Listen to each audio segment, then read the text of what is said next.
So guys, let's see today's lovely mini apple pies. So here I'm just taken one large apple, washed it really well, wiped it dry, and now I'm just going to cut it up into very small pieces.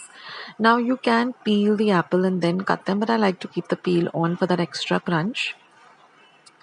So generally they do take off the peel for the apple pie, but I'm keeping the peel in. So now just chop it up into these small little pieces like this.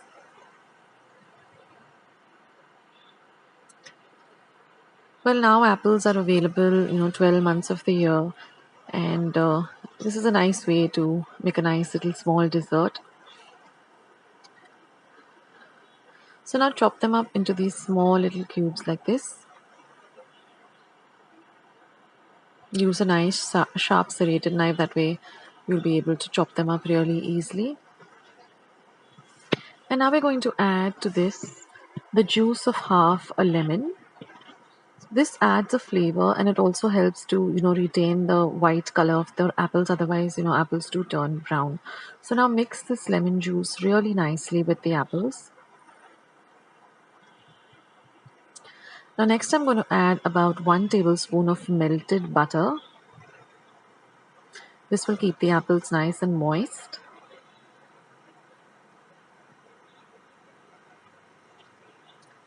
Again, mix the butter in well.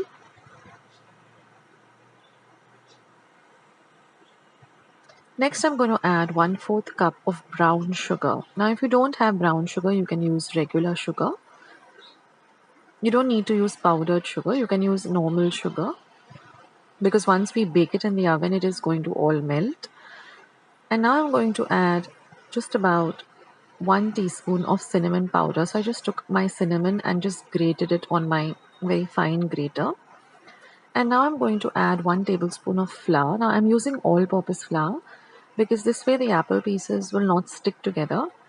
They'll they'll remain separated like this. Otherwise they all tend to clump together. So with this flour, they kind of don't get too mushy or mixed up together.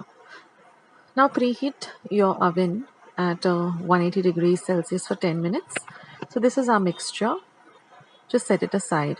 Now I'm working with my homemade puff pastry. I leave a link to how I make this pastry at home. It doesn't have any egg. It's eggless and it's really simple to make. So I'll leave a link of how I make the pastry. You can make a pastry at home or you can buy ready-made pastry. So now just roll out the pastry. Dust your surface with some flour and just roll out the pastry like this. Don't forget to preheat your oven.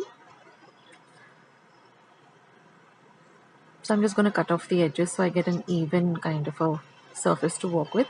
So I'm using my cookie pan and I'm just going to use some rounds to cut them. So I'm going to make about 6 pies. So I need 12 rounds. So I've buttered the surface of the cookie sheet. And I'm just going to place these like this. I'm going to put the filling inside. And I'm going to place the next 6 rounds on top of them like this. So you can use a regular wati or a cookie cutter that's round like this and seal it up really well. And now with a sharp knife, I'm just going to make a cross in between so that way the extra heat will escape from it. And then I'm just going to brush it with some butter. And now I'm just going to bake it in a preheated oven for 180 degrees Celsius for 20 minutes. And now you'll have a lovely aroma of your lovely pies baking in the oven. And they're all ready, guys. So just set them cool to room temperature before you demold them. And have them warm. You can also warm them up in your microwave whenever you feel like eating them. So I hope you liked today's short and sweet recipe. Do give it a try and I'll catch you in my next video sooner than you think. This is Akshata signing off. Take care, guys. Bye.